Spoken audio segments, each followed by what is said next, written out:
Hello everyone and welcome back to Obas Trending Gist. Today we are diving deep into a topic that affects every Nigerian. The outrageously high cost of flight tickets and even cooking gas. We've heard a lot of talk, but what if I told you that beneath the surface there's a fierce battle unfolding between major industry players and powerful groups, potentially leaving everyday Nigerians paying the price? We are talking about Pengassan versus Dangote Refinery saga, and it sheds a glaring light on who truly benefits from the current system. Stay tuned, because some people are definitely missing the point here, and we are about to uncover why. Sit back and take a watch. Let me say this. Let me say this. The airline operators of Nigeria is a witness. Because if you look at the value attribution, 40% of the cost in aviation goes to Jet A1 and automotive turbine kerosene, ATK. Okay? The bowsers run by the cartel that controls the Jet A1 supply industry in Nigeria. Dangote has offered to sell Jet A1 at 980 naira per liter.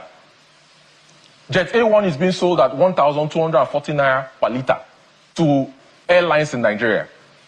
The cartel said that Dangote wants to take their business. So the question I should ask Nigerians is, does it make sense that Dangote is exporting his Jet A1 to Europe and to the US and to Southeast Asia, and the cartel that controls the Jet A1 supply business in Nigeria are selling at a 35% inflation, and Nigerians are made to pay 250 or 300,000 naira for airline tickets in Nigeria? Does it make sense? Those are very difficult. Does it make sense?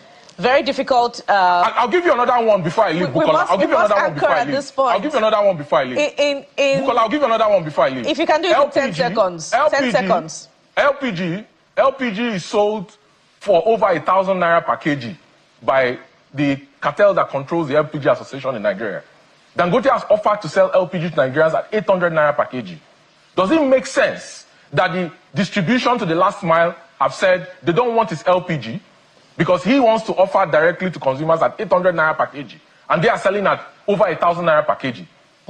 Very concerning. Whose interest are they fighting for? Very concerning disclosures that you have made there, and they're worth following up on. You know, perhaps when we have these conversations with these associations in the near future. We must thank you very much, Mr. Kelvin Emmanuel, for your time and your contributions on the program. Mr. Kelvin Emmanuel is an economist. Let's break down what we just heard. The speaker in the video made some very significant claim that hits at the core of Nigeria's economic challenges, particularly in the aviation and gas sectors. He highlighted that a staggering 40% of operational costs for airlines in Nigeria are attributed to Jet A1 or aviation fuel. What is even more concerning is his assertion that a cartel controlled this vital supply. According to him, this cartel is selling Jet A1 at an inflated price of 1,240 naira per liter to Nigerian airlines. Now, here is where the Dangote Refineries comes into play. The speaker revealed that Dangote has offered to supply Jet A1 locally at a significantly lower price of 980 naira per liter. That is a massive difference. The question he posed, and rightly so, is why Dangote is reportedly exporting his Jet A1 to Europe, the US, and Southern Asia, while Nigeria's airlines are forced to buy at a 35% higher cost from this alleged cartel. This disparity directly impacts flight ticket prices, forcing Nigerians to pay upward of 250,000 to 300,000 naira. This situation with liquefied petroleum gas LPG or cooking gas echoes a similar narrative. The speaker pointed out that LPG is sold for over 1,000 naira per kilogram by a cartel linked to the LPG association. Again, Dangote has offered a competitive price of 800 naira per kilogram directly to Nigerians, yet the speaker claims that last mile distributors are refusing Dangote's LPG because he aims to sell directly to consumers at that lower rate, disrupting their higher profits margin. These are not just figures. They represent tangible burden on millions of Nigerians' households and businesses. Now, let's get to my critical take, and this is where some very uncomfortable truths need to be discussed. What the speaker implicitly pointed to, and what many are failing to see, is a systematic issue involving powerful middlemen who manipulate supply chain for exorbitant profits. The user commented, "Some people are missing the point here. The cartel are using the so-called union like Labour, Pengassan, Lupeng, and so forth. They are the middlemen causing inflation in the country." This perspective is crucial. If Dangote, a local producer, is offering significantly lower prices for essential commodities like Jet A1 and LPG, but those prices aren't reaching the end consumers, then it strongly suggests a bottleneck controlled by vested interests.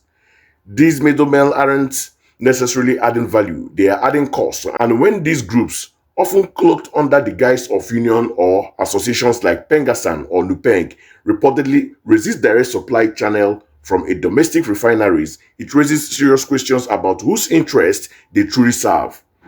Are they protecting their members, or are they protecting an existing inflated profit structure for a few? The comment, "Imagine what they are doing to Dangote since he decided to supply directly to retailers," hit the nail on the head.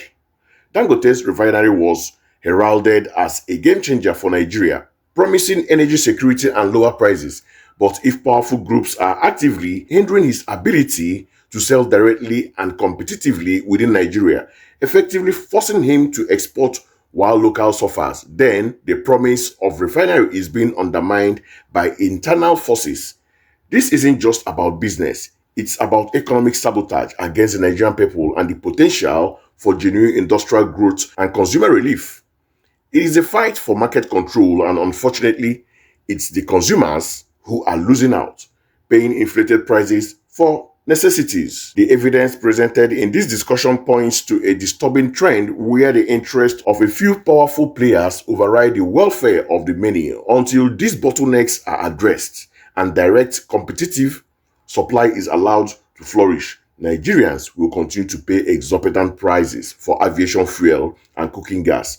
So what do you think about this situation? Whose interests do you believe these cartels are and the associations are truly protecting? Let me know your thoughts in the comments below. Don't forget to like this video, share it with your friends, and subscribe to Oba's Trending Gist for more insights. Until next time, stay informed.